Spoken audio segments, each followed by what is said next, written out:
Selamat pagi saudara-saudara sekalian. Kita akan merenungkan lagi sedikit firman Tuhan hari ini.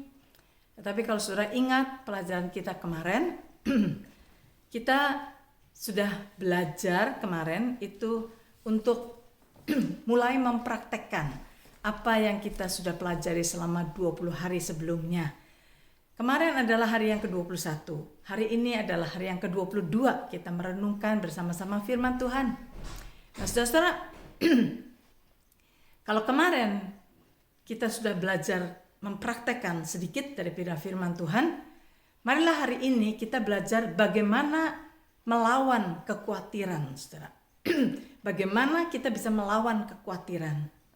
Nah, saudara, kalau kita melihat kemarin kita sudah belajar begini, bahwa kalau ada suatu kekhawatiran, ya, Tuhan berkata, janganlah engkau khawatir dan berkata.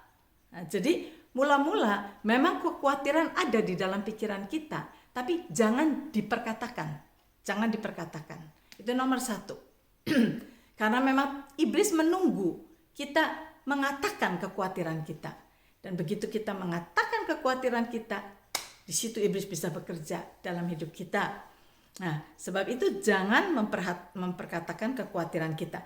Kemudian pelajaran yang kedua kemarin, bahwa segala sesuatu yang kita khawatirkan, yang kita butuh pakaian, butuh makanan, itu dikatakan itu dicari oleh orang-orang yang tidak mengenal Allah.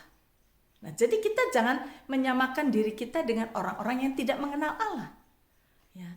Mengapa? Mereka tidak punya pengharapan, saudara, karena mereka tidak kenal Allah. Siapa Allah itu mereka tidak kenal.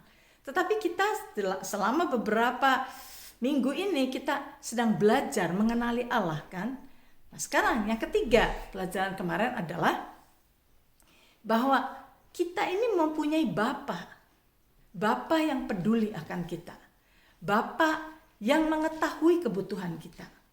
Bapa yang berkata bahwa Tuhan Yesus sendiri yang berkata, saudara, burung-burung di udara aja Tuhan perhatikan. Apalagi kita manusia, anak-anaknya. Masakan Tuhan tidak perhatikan? Nah, yang menjadi persoalan buat kita manusia adalah kita sudah menjadi manusia walaupun orang Kristen, tetapi hidupnya bersandar kepada diri sendiri, bersandar kepada kemampuan diri sendiri. Kita seringkali melupakan Tuhan, bahwa Tuhan itu Bapa kita. Nah, itu yang menyebabkan kita khawatir. Karena sekarang ini mungkin kita sedang kehilangan pekerjaan. Sekarang ini mungkin bisnis kita lagi down. Nah, sebab itu kita coba mau dari mana sekarang?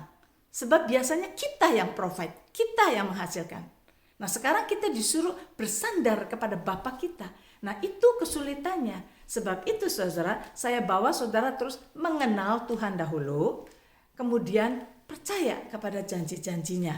Nah, sekarang, saudara, bagaimana untuk kita bisa melawan kekhawatiran kita?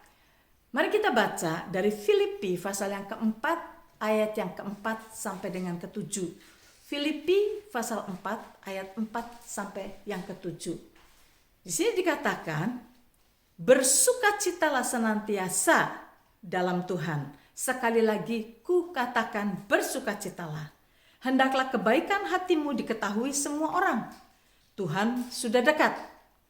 Janganlah hendaknya kamu khawatir tentang apapun juga, tetapi nyatakanlah segala keinginanmu kepada Allah dalam doa, permohonan, dan dengan ucapan syukur.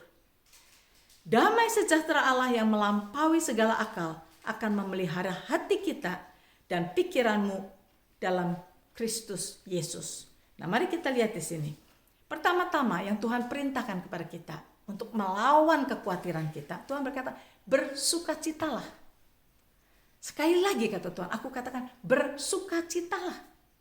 Nah, saudara berkata, bagaimana saya bisa bersukacita? Saya sedang kehilangan pekerjaan. Saya sudah tidak punya income. Bagaimana bisa bersukacita?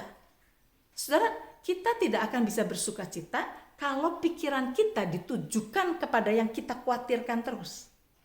Kalau pikiran kita pusatkan kepada apa yang kita khawatirkan, kita tidak akan bisa bersukacita. Tetapi kalau kita mau pusatkan pikiran kita kepada siapa Tuhan adanya, Dia adalah Bapa yang peduli kepada kita. Bapa yang menjanjikan kepada kita bahwa Dia akan menolong kita, bahwa Dia akan provide segala kebutuhan kita. Dia yang mengatakan jangan takut. Sebab itu yang saya tadi tanyakan, apakah saudara percaya, apakah saudara beriman kepada firman-Nya? Mungkin saudara gampang menjawab, beriman pasti kita percaya. Belum tentu, saudara. Nah, inilah tesnya. Pada hari ini, pada waktu saudara ditanya, untuk bersuka cita, kalau saudara berontak dan berkata, mana mungkin saya bersuka cita? Itu karena saudara belum bisa bersandar kepada Tuhan kita. Disitulah letaknya. Nah, sekarang Tuhan tidak pernah menyuruh kita untuk melakukan sesuatu yang kita tidak mampu lakukan. Nggak pernah, saudara. Kalau Tuhan menyuruh kita melakukan sesuatu, Dia beri kepada kita kemampuan dan jalan untuk melakukannya. Nah, sekarang untuk kita bisa bersuka cita, saudara, kita harus pusatkan pikiran kita, alihkan dari kekhawatiran kita kepada Tuhan yang Maha Besar, Bapa kita yang akan mencukupi segala kebutuhan kita. Alihkan perhatian kita kepada Tuhan dan percaya kepada semua janji-janjinya. Nah, kalau kita bisa percaya, maka akan ada kelegaan. Akan ada kelegaan dalam diri kita. Kita mulai bisa bersuka cita. Oke Tuhan, saya percaya. Nah, di situ mulainya, saudara-saudara. Dan Tuhan berkata bukan gitu aja. Lalu bagaimana lagi stepnya untuk kita bisa melawan kekhawatiran itu? Tuhan kasih jalannya di sini. Bersukacitalah, kemudian janganlah hendaknya kamu khawatir tentang apapun juga, kata Tuhan, tetapi nyatakanlah keinginanmu kepada Allah. Tadi saya kasih ini, dalam doa, permohonan, dan ucapan syukur. Saudara, 3 hal ini penting sekali. Tuhan berkata begini, kalau kamu ada di dalam kekhawatiran, datang kepada Tuhan. Alihkan perhatian saudara dari kekhawatiran kepada Tuhan. Dan kemudian Tuhan katakan, nyatakan keinginanmu kepada Tuhan. Di dalam doa, permohonan, dan ucapan syukur. Maksudnya apa? Begini saudara, pada waktu saudara sekarang tidak ada kerjaan. Saudara sekarang keuangan mulai going down. Nah, sekarang yang saudara perhatikan, oke, nyatakan keinginanmu kepada Tuhan. Maka kalau saudara merasa, aduh, saya nggak punya kerjaan. Keinginan saya adalah saya punya kerjaan, gitu kan? Saudara bisa datang, Tuhan, saya datang di dalam doa. Datang ke hadapan tahta kasih karuniamu Tuhan. Dan saya minta sekarang ini, keadaan saya sekarang sedang tidak ada kerjaan. Sebab itu saya mau mohon kepadamu, berikan kepada saya kerjaan Tuhan. Kerjaan yang baik untuk saya bisa mencukupi keluarga saya. Dan kemudian saudara berkata, saya tahu Tuhan, Engkau mampu dan Engkau berkuasa memberikan kepada saya apa yang saya butuhkan. Karena Engkau adalah Bapakku, the provider, yang mencukupi segala kebutuhan anak-anaknya. Sebab itu saya naikkan permohonan saya dan saya terima kasih Tuhan. Thank you. It is done. Saudara, perkataan terima kasih ini berarti saudara seperti menaruh meterai. Saudara tahu kalau ada surat, yang penting saudara taruh meterai di situ, dicap, itu legal. Berarti saudara berkata pada Tuhan, Tuhan, saya meteraikan doa ini dengan ucapan syukur. Walaupun saya belum melihat jawabannya, tapi saya yakin jawaban itu pasti datang. Sebab itu saya berterima kasih sebelumnya. Saudara, ini terima kasih adalah pernyataan iman kita kepada siapa Tuhan adanya, kepada kebaikan Tuhan, kepada Tuhan yang pasti memberikan kepada kita yang terbaik buat kita. Nah, jadi Tuhan berkata, jangan khawatir, ya jangan khawatir. Tetapi di dalam semuanya itu nyatakan keinginanmu kepada Tuhan di dalam doa, permohonan. Kamu mau apa? Nyatakan pada Tuhan permohonan dan ucapan syukur. Ucapan syukur itu berkata, Lord, saya percaya apa yang saya minta kepadamu itu Tuhan bisa penuhi dan Tuhan pasti penuhi. Sebab itu, thank you Lord, thank you, terima kasih Tuhan. Seal, dicap, seal. Thank you Lord, itu pasti terjadi.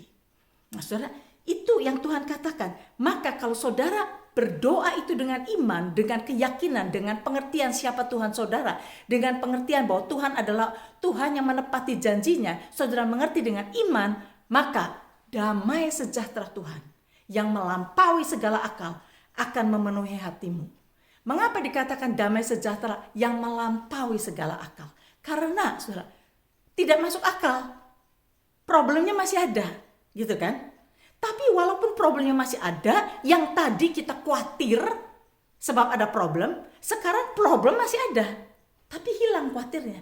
Damai sejahtera yang masuk, itu yang disebut damai sejahtera yang melampaui segala akal. Doesn't make sense. Ya, buat orang yang tidak kenal Tuhan berkata, ngapain kamu habis berdoa kamu senang-senang, kenapa? Memangnya kamu udah dapat kerjaan? Belum. Loh kok kenapa kamu tenang-tenang? That is karena kita mempunyai damai sejahtera yang melampaui segala akal. Nah, Tuhan janjikan itu.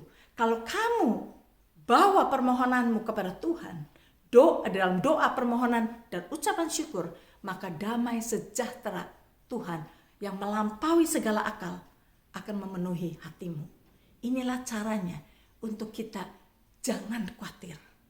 Untuk kita melawan kekhawatiran kita dengan bersukacitalah di dalam Tuhan. Dengan menyatakan keinginan kita kepada Tuhan. Di dalam Nehemia pasal 8 ayat yang ke-10, kalimat yang terakhir dikatakan, the joy of the Lord is your strength.